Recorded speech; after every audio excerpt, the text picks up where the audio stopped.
স্বস্তি। সুধাকর ও সবিতার বিয়ের 7 বছর পর সোহার জন্ম হয়। স্বামী স্ত্রীকে নিয়ে গোটা পরিবারের খুশির সীমা ছিল না। একটি জমকালো ভোজের আয়োজন করা হয়েছিল এবং দূরবর্তী আত্মীয়দের আমন্ত্রণ জানানো হয়েছিল। সোহার বয়স যখন 3 বছর, তখন তাকে স্কুলে ভর্তি করানো হয়। একদিন সবিতা তার মেয়ের পায়ে সাদা দাগ লক্ষ্য করলেন। রাতে সবিতা তার স্বামীকে জানালে। তারা পরের দিন সোহাকে ডাক্তারের কাছে নিয়ে যায়। ডাক্তার লিউকোডার্মা নিশ্চিত করেছেন। জেনে গভীরভাবে হতবাক স্বামী স্ত্রী। একমাত্র মেয়ে ও এই সমস্যার সমাধান হচ্ছে না। ডাক্তার বললেন, রক্তে কিছু ত্রুটির কারণে সাদা দাগ হয়। কখনো কখনো কিছু ওষুধও প্রতিক্রিয়া করে। খুব বেশি চিন্তা করবেন না। এখন এমন ওষুধ পাওয়া যায় যা তাদের বৃদ্ধি রোধ করতে পারে এবং কখনো কখনো তাদের নিরাময়ও করতে পারে। ডাক্তারের কথা শুনে সুধাকর আর সবিতা একটা স্বস্তির নিঃশ্বাস ফেলল। এরপর চর্ম বিশেষজ্ঞের তত্ত্বাবধানে সোহার চিকিৎসা শুরু হয়। যৌবনের দোরগোড়ায় পা রেখেই সোহা গোলাপের মতো ফুটে উঠল। তার সরল ব্যক্তিত্ব ও সৌন্দর্যে ছিল অপরিসীম আকর্ষণ। কিন্তু তার পায়ে সাদা দাগ আগের মতোই রয়ে গেল। হ্যাঁ, ওষুধ খাওয়ার কারণে তাদের বৃদ্ধি হয়নি। সোহা বিয়ের নিয়ে চিন্তিত ছিলেন না। সবিতা ও সুধাকর কখনো তার কাছে এই রোগের কথা বলেননি বা কোনো উদ্বেগ প্রকাশ করেননি। তাই সোহাও এটাকে কখনোই একত্রীকরণ বলে মনে করেননি।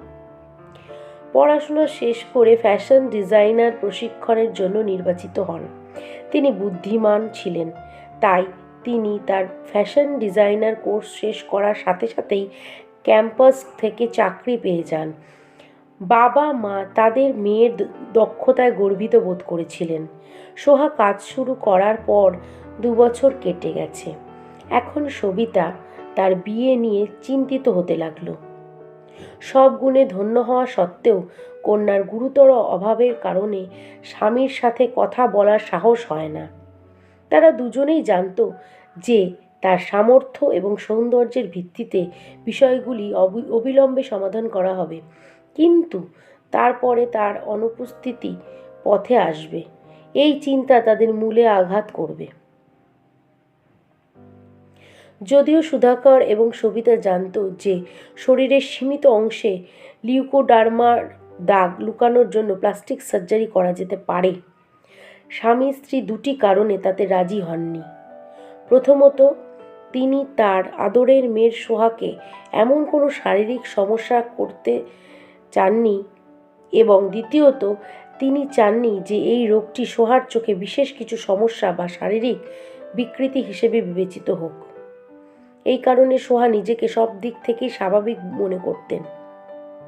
স্বামী স্ত্রী দুজনেরই পূর্ণ বিশ্বাস ছিল তাদের মেয়ে ভালো স্বামী ও ঘর পাবে। এই বিশ্বাসে সোহার বিয়ের বিজ্ঞাপন অনলাইনে পোস্ট করেন সুধাকর। কিছুদিন পর ইউএসএ থেকে ডক্টর অর্পিতের ইমেল এলো, সাথে তার ছবি। নিজের পূর্ণাঙ্গ পরিচয় দিয়ে তিনি লিখেছেন, আমি ডাক্তার অর্পিত, স্কিন স্পেশালিস্ট। আমি একজন ব্যাচেলর এবং আমি নিজের জন্য আপনার প্রস্তাব পছন্দ করি। আপনি আপনার মেয়ের মধ্যে যে ত্রুটিগুলি বর্ণনা করেছেন তা আমার কাছে কোনো অর্থবোধ করে না।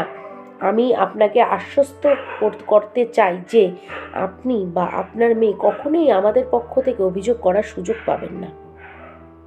আপনিও যদি আমাদের সম্পর্ককে অনুমোদন করেন, তবে আপনি ব্যাঙ্গালোরে গিয়ে আমার বাবা মায়ের সাথে কথা বলতে পারেন। সব কিছু চূড়ান্ত হলেই বিয়ে করতে ভারতে আসব। অর্পিতের সঙ্গে সোহা যুক্তরাষ্ট্রে চলে যায়। সব কিছু ঠিকঠাক থাকলেও সুধাকর ও সবিতা তাদের মেয়ের শুভ ভবিষ্যৎ নিয়ে অস্বস্তি বোধ করছিল। যুক্তরাষ্ট্রে পৌঁছানোর পর প্রতিদিনই মায়ের সঙ্গে ফোনে কথা বলতেন সোহা।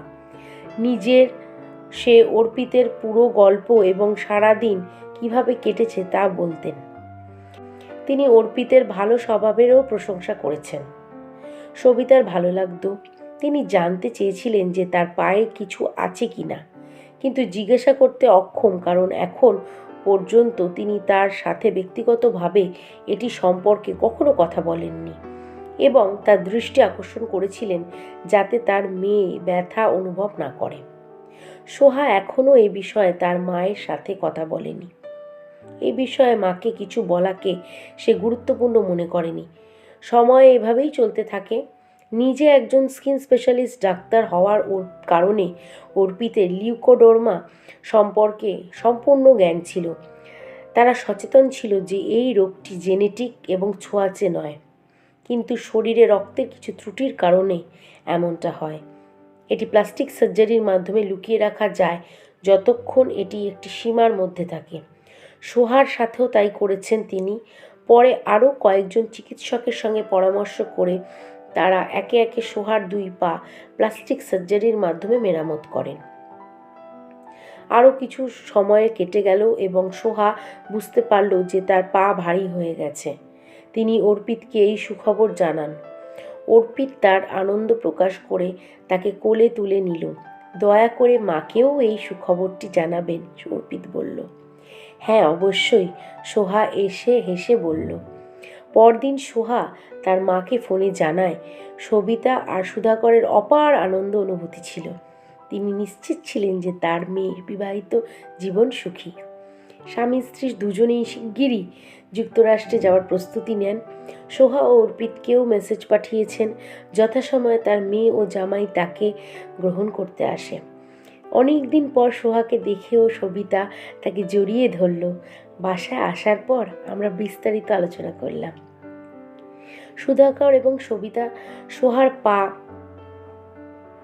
নিখুঁত আকারে দেখে অত্যন্ত খুশি হয়েছিল। অভিযোগ, সবিতা সোহাকে বলল, তোমার পায়ের কথা বললে না?